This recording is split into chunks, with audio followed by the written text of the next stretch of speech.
सामने लेकर हाजिर हो चुका हूँ 12th क्लास केमिस्ट्री। और इस 12th क्लास केमिस्ट्री के अंदर अपन चर्चा करते हैं लेसन 16 त्रिविम रसायन या स्टीरियो केमिस्ट्री के बारे में। विद्यार्थियों, अपनी चर्चा चल रही थी ज्यामितीय समावता से संबंधित, और मैंने आपको बताया था कि ज्यामितीय समावता जो होती है वो एल्कीनों के अंदर भी पाई जाती है, ऑक्सीन के अंदर भी पाई जाती है। आशा करता हूँ आप सभी ने उन दोनों टॉपिक्स को कंप्लीट कर लिया होगा। अब बात करते हैं कि सर ज्यामितीय समावता और किन किन यौगिकों के अंदर पाई जाती है। तो एक यौगिक और होते हैं साइक्लो यौगिक, उनके अंदर भी इस प्रकार की ज्यामितीय समावता देखने को मिलती है। किस प्रकार से ये ज्यामितीय समावता प्रदर्शित करेंगे इसके बारे में अपन आज चर्चा करने वाले हैं। तो बिल्कुल कॉपी पेन लेकर आप लोग रेडी हो जाइए और शुरू करते हैं अपना आज का सेशन। ठीक है, तो अपने पास तीसरा बिंदु है एलिसाइक्लिक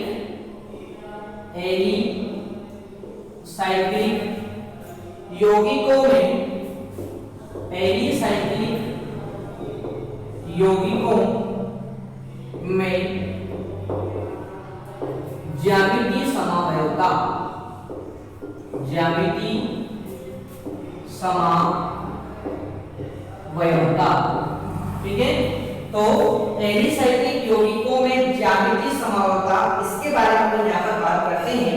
अब ये क्यों प्रदर्शित करते हैं इसका कारण है। देखो क्या होता है, द्विप्रतिस्थापी एलिसाइक्लिक यौगिक यानी जिनके अंदर दो प्रतिस्थापी हो, ऐसे एलिसाइक्लिक यौगिक जो होते हैं वो ज्यामितीय समावयवता प्रदर्शित करते हैं। और इनके अंदर वैसे द्विबंध या त्रिबंध तो नहीं होता है, परंतु यहाँ पर चक्रीय संरचना होने के कारण प्रतिबंधित घूर्णन पाया जाता है। यानी चक्रीय संरचना होने के कारण मुक्त घूर्णन यहाँ पर संभव नहीं होता है, और इस कारण ये क्या करते हैं, ज्यामितीय समावयव प्रदर्शित करते हैं। ठीक है, अब बात करते हैं अपन यहाँ पर उनके बारे में। तो मैं आपको बता ही चुका हूं द्विप्रतिस्थापित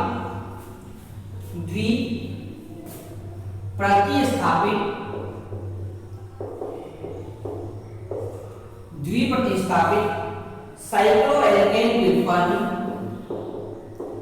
साइक्लोएल्केन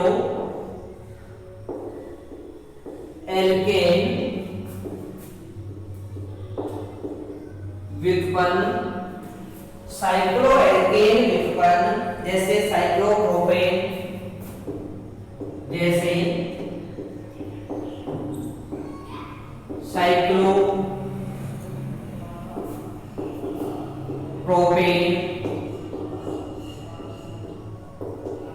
साइक्लोब्यूटेन, साइक्लोब्यूटेन,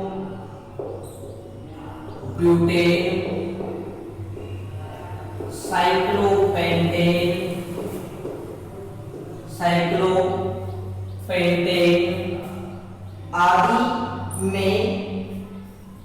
आदि में भी चक्रीय संरचना के कारण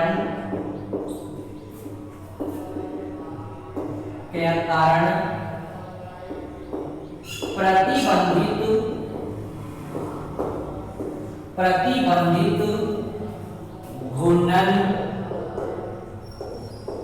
पाया जाता है, प्रतिबंधित घूर्णन पाया जाता है।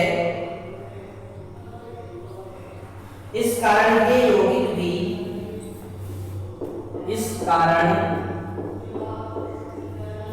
ये यौगिक भी समपक्ष व विपक्ष ज्यामितीय समावयवता, ज्यामितीय समपक्ष विपक्ष, इस प्रकार से अपन इसको एक साथ मिला के लिखते हैं। समपक्ष विपक्ष ज्यामितीय समावयवता प्रदर्शित करते हैं। अब कैसे समपक्ष बनाएंगे, कैसे विपक्ष बनाएंगे, इसके बारे में बात कर लेते हैं। तो देखो, यदि दोनों प्रतिस्थापी समूह यदि दोनों प्रतिस्थापी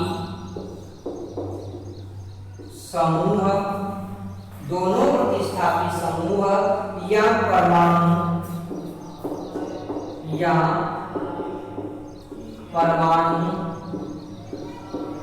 वलय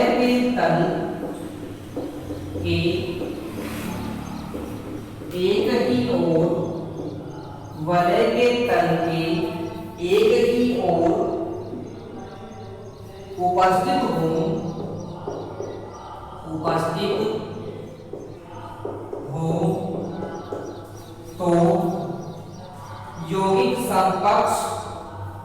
तो यौगिक समकक्ष समावयवी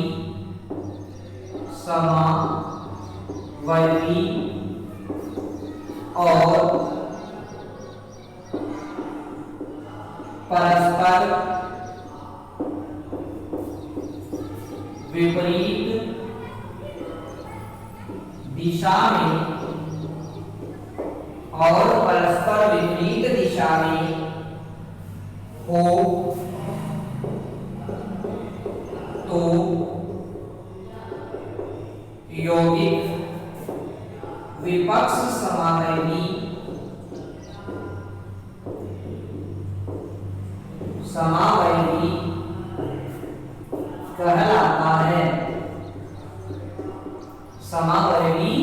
कहलाता है। ठीक है, जैसे एग्जाम्पल में आपको यहाँ पर देखा समझाता हूँ इस चीज को, क्या लिखा होता है यहाँ पर, उसके बारे में बात करें तो आपको एक यौगिक दिया गया है डाइमेथिल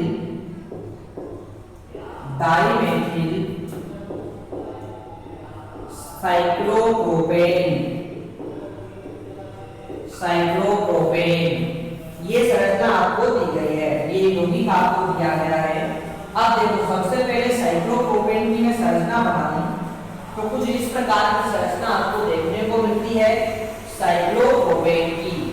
ठीक है, अब साइक्लोप्रोपेन की संरचना आपने यहाँ पर बनानी है। इस पर जुड़े हुए हैं दो मैथिल समूह जो होते हैं वो यहाँ पर इस प्रकार से जुड़े होते हैं, जैसे कि H और CH3। ठीक है ना, और एक और मैथिल समूह उसके निकटवर्ती कार्बन पर जोड़ देते हैं तो H और CH3। इस प्रकार से मैंने जोड़े। तो यहाँ पर एक इस कार्बन पर मैथिल समूह जुड़ा हुआ है, एक इस कार्बन पर जुड़ा हुआ है, दो जुड़े हुए से क्या बोलेंगे, डाइमेथिल कहेंगे। तो ये हो गया डाइमेथिल साइक्लोप्रोपेन की संरचना। अब देखो इसमें आपको क्या दिख रहा है कि यदि मैं इस साइक्लोप्रोपेन को इस प्रकार से तल में मानूं तो इसमें क्या होगा, इसमें ये एक तल हो गया, इस तल के इस प्रकार से देखो, इस प्रकार से ये होगा तो देखो हाइड्रोजन कहां होंगे, इसमें ऊपर की तरफ, और कार्बन कहां होंगे, इसमें CH3 कहां होंगे, इसमें नीचे की तरफ। तो देखो यहां पर देखो ये CH3 और ये CH3 तल के एक ही तरफ है, इसलिए इसको क्या बोलेंगे अपन, इसलिए इसको बोलेंगे अपन समकक्ष या cis समावयवी कहेंगे। ठीक है, और यदि अपन को ट्रांस बनाना है, विपक्ष समावयवी बनाना है, कैसे बनाएंगे, वो सिंपल सी बात, एक को तो आप लोग क्या करो वैसा का वैसा रखो और दूसरे को क्या करो विपरीत कर दो। तो देखो ये तल विभिन्न तलों में CH3 समूह आ गए हैं, तो ये क्या रहेगा, विपक्ष या ट्रांस समावयवी कहलाता है। ठीक है, तो इस प्रकार से यहाँ पर वो सिंपल सी बात मैंने आपको बता दी है कि जो एलिसाइक्लिक यौगिक होते हैं द्विप्रतिस्थापित साइक्लोएल्केन व्युत्पन्न, जैसे कि साइक्लोप्रोपेन है, साइक्लोब्यूटेन है, साइक्लोपेंटेन है आदि, सभी में चक्रीय संरचना के कारण ये चक्रीय संरचना पाई जाती है, इसलिए कभी मुड़ नहीं सकती, यानी कि यहाँ पर प्रतिबंधित घूर्णन पाया जाता है और इस कारण ये यौगिक समकक्ष विपक्ष ज्यामिति समानता प्रदर्शित करते हैं। यदि दोनों प्रतिस्थापी या परमाणु वलय के तल के एक ही ओर होते हैं, वलय के तल के एक यानी या तो नीचे होंगे या कहां होंगे, ऊपर की तरफ, तो एक ही ओर होते हैं तो उसे अपन समकक्ष समावयवी कहते हैं। और यदि परस्पर विपरीत दिशा में होते हैं, एक ऊपर की तरफ है, एक कहां पर है, नीचे की तरफ, CH3 को देखो ये एक ऊपर की तरफ है और ये कहां पर है, नीचे की तरफ है, तो ये क्या कहलाएगा, विपक्ष समावयवी कहलाते हैं। ठीक है, तो आशा करता हूं आपको ये बात यहाँ पर बिल्कुल समझ में आ गई होगी। ठीक है, बढ़ते हैं आगे की तरफ। इस इस प्रकार से आप उदाहरणों की सहायता से इनको बहुत अच्छे से समझ पाएंगे कि किस प्रकार से ज्यामितीय समावता यहाँ पर प्रदर्शित इन यौगिकों के द्वारा की जाती है। बस आपको यहाँ पर एक सिंपल सी बात है, आपको IUPAC नाम की सहायता से यौगिक का अणुसूत्र या संरचना सूत्र बनाना आना चाहिए, ठीक है। और ये चीज 11वीं क्लास में बहुत ही विस्तार पूर्वक आप लोगों ने पढ़ी है, ठीक है। तो आराम से अपन किसी भी IUPAC नाम के आधार पर उसकी संरचना यहाँ पर बना पाते हैं, और यदि आपकी संरचना बन जाती है तो फिर ज्यामितीय समावयवी बनाना बहुत ही सिंपल अपने साथ हो जाता है, ठीक है। अब देखो सर इसके और उदाहरण कौन कौन से हैं, तो बिल्कुल और उदाहरण भी आपको यहाँ पर देता हूँ, ठीक है। तो एग्जांपल नंबर सेकंड की अपन बात कर लेते हैं, और एग्जांपल नंबर सेकंड आपको दिया हुआ है 1,3 डाइक्लोरोसाइक्लोब्यूटेन, 1,3 डाइक्लोरोसाइक्लोब्यूटेन, साइक्लोब्यूटेन, ये नाम आपको दिया हुआ है। अब देखो साइक्लोब्यूटेन की जहां बात करते हैं तो इस प्रकार की संरचना इसकी होगी। यहाँ पर प्रत्येक कोने पर एक कार्बन है, ये बात ध्यान रखें आप लोग। प्रत्येक कोने पर क्या है, एक कार्बन, 4 कार्बनिक साइकिल का निर्माण कर दे तो उसके क्या बोलेंगे, साइक्लोब्यूटेन से कहेंगे। इसके 1 और 3 पे क्या लगे हुए हैं, डाइक्लोरो, यानी कि इसको 1 मानूं मैं तो यहाँ पर क्या लगा हुआ है, एक क्लोरो यहाँ पर लगा हुआ है, इसको 2 मान लेते हैं, इसको 3 मान लेते हैं, तो यहाँ पर देखो ये लगा हुआ है। तो ये 1, ये 2 और ये 3, तो 1 और 3 में क्या लगा हुआ है, क्लोरीन लगे हुए हैं, और दोनों दल के एक ही तरफ है, तो ये क्या कहलाएगा, समकक्ष या सिस कहलाएगा। और यदि आपको बनाना है ट्रांस, कैसे बनाएंगे भाई, वो सिंपल सा तरीका है, एक को ऐसा का ऐसा रखो और दूसरे को क्या कर दो, विपरीत कर दो, तो ये क्या हो जाएगा, ट्रांस समावयवी हो जाएगा, ठीक है। इस प्रकार से 1,3 डाइक्लोरोसाइक्लोब्यूटेन की समावयवता यहाँ पर बना पाते हैं, समावयवी बना पाते हैं। एग्जांपल नंबर 3 की बात कर लेते हैं, तो ये है 1,2 डाइमेथिल साइक्लोपेंटेन, 1,3 डाइमेथिल और 1,2 डाइमेथिल साइक्लोपेंटेन। अब देखो साइक्लोपेंटेन की संरचना कुछ इस प्रकार की होती है कि आप लोग जानते हैं, 5 कार्बन की वलय यहाँ पर बनी हुई है, साइक्लोपेंटेन है। इसमें 1 और 2 पोजीशन पर मेथिल जुड़े हुए, कोई सी भी 1 और 2 पोजीशन ले लो आप लोग, ठीक है। मान लेते हैं हमने ये वाली 1 और 2 पोजीशन दी, तो ये एक मेथिल समूह यहाँ पर मैंने जोड़ दिया है, ठीक है, और एक मेथिल समूह मैंने यहाँ पर जोड़ दिया है, ठीक है। अब ये दोनों का है, तल के एक ही तरफ है, तो ये क्या कहलाएगा, सिस कहलाएगा। और देखो यदि तल विपरीत हो, जैसे कि यहाँ पर H और CH3, H को ऐसा कर रखा और दूसरे वाले को चेंज कर दिया कि CH3 को ऊपर ले आए और H को नीचे लिख दिया, तो ये क्या हो जाएगा, ट्रांस समावयवी हो जाएगा, ठीक है। इस प्रकार से अपन एलिसाइक्लिक यौगिकों में भी सिस व ट्रांस समावयवियों का निर्माण कर पाते हैं आसानी से, ये आपने यहाँ पर देख लिया है, ठीक है। तो ये था अपना सिस व ट्रांस समावयवियों का निर्माण, और इसी के साथ अपनी ज्यामितीय समावयवता जो होती है ये किन किन यौगिकों के द्वारा प्रदर्शित की जाती है, तो एल्कीन, ऑक्सीन और एलिसाइक्लिक यौगिक, ये तीनों आपके यहीं पर समाप्त हो जाते हैं। अब आगे हम बात करने वाले हैं कि ज्यामितीय समावयवी जो अपन ने पढ़े हैं उनके क्या क्या गुणधर्म होते हैं, इनके बारे में अपन चर्चा यहाँ पर करने वाले हैं, ठीक है ना। तो यहाँ तक की बातें सभी प्यारे विद्यार्थियों को बिल्कुल समझ में आई होगी। बढ़ते हैं अपन आगे की तरफ, हेडिंग है ज्यामितीय समावयवियों के गुणधर्म। ज्यामितीय समावयवियों के गुणधर्म यानी क्या क्या गुण इनके अंदर मुख्यतः देखने को मिलेंगे, उनके बारे में हम यहाँ पर चर्चा करने वाले हैं, ठीक है। तो हेडिंग है ज्यामितीय समावयवियों के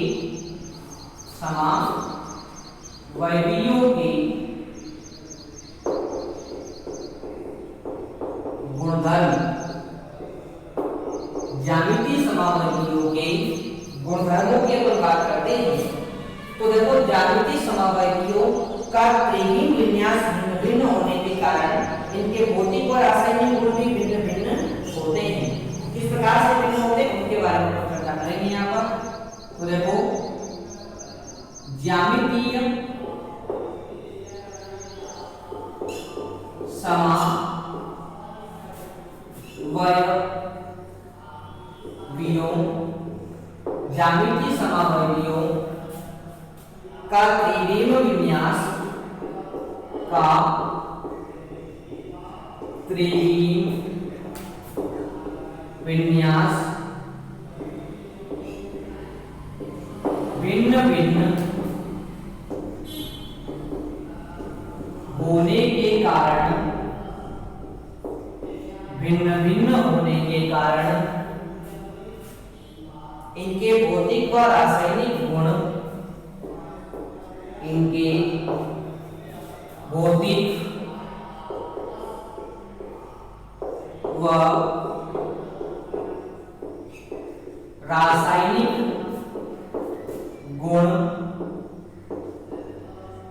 भिन्न भिन्न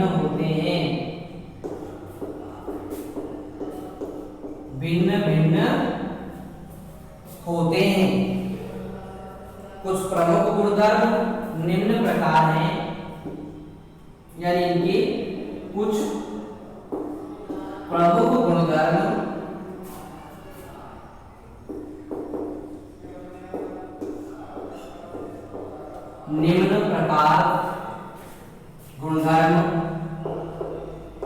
निम्न प्रकार हैं।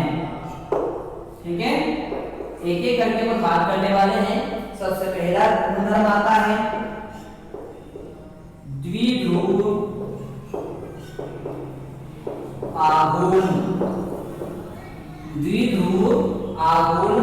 पहला गुणधर्म यहाँ पर आता है। अब देखो द्विध्रुव आघूर्ण के बारे में मैं आपसे बात करूं तो देखो सामान्यतः विपक्ष रूप का द्विध्रुव आघूर्ण नहीं होता है, क्योंकि इसमें समूह विपरीत दिशा में होने के कारण एक दूसरे के इलेक्ट्रॉनिक प्रभाव को उदासीन कर देते हैं। यानी कि यदि द्विध्रुव आघूर्ण की अपन बात करते हैं तो ये समकक्ष यौगिकों में ही देखने को मिलेगा। क्यों मिलेगा समकक्ष वालों में?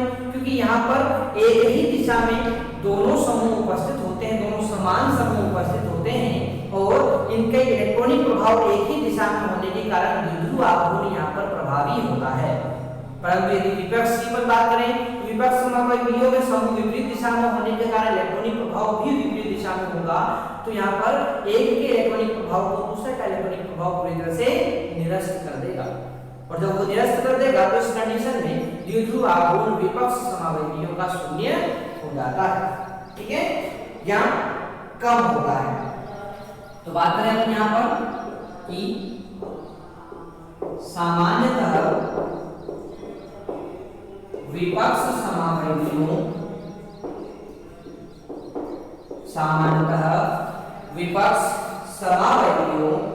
का द्विध्रुव आघूर्ण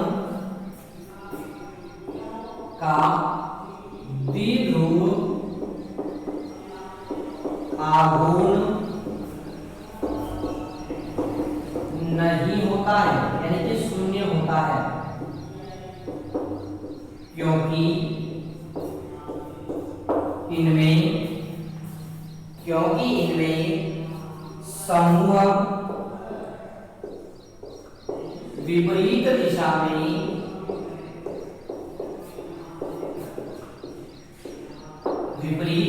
में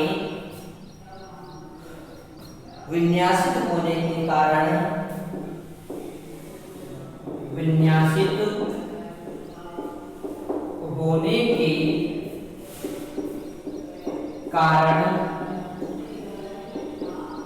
एक दूसरे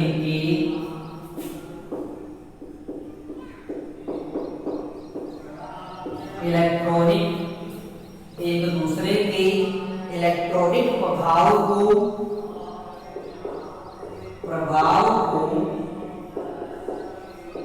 उदासीन कर देते हैं,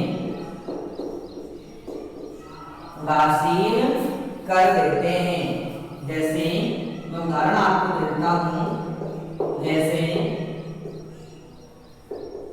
2-ब्यूटीन एवं 1,2-डाइक्लोरोएथीन 2 ब्यूटीन एवं 1,2 डाइक्लोरोएथीन एवं 1,2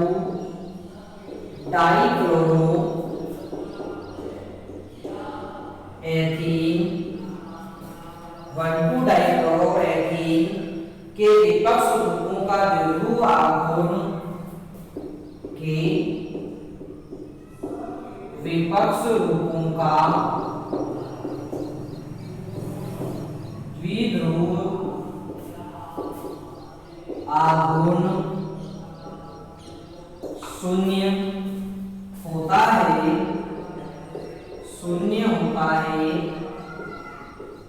जबकि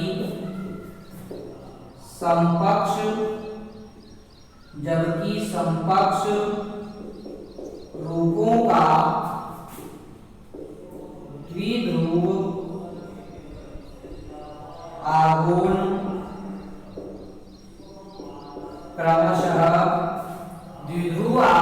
क्रमशः 1.85 dBi एवं 1.85 dBi एवं 0.40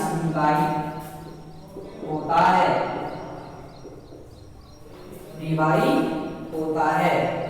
ठीक है, जैसे इस प्रकार से मैं आपको यहाँ पर बता देता हूँ कि सबसे पहले एग्जाम्पल अपने लिया है 1,2 डाइक्लोरोएथीन को अपने यहाँ पर लिया तो आप लोग देख सकते हैं C++C, ये देखो HCl H और Cl।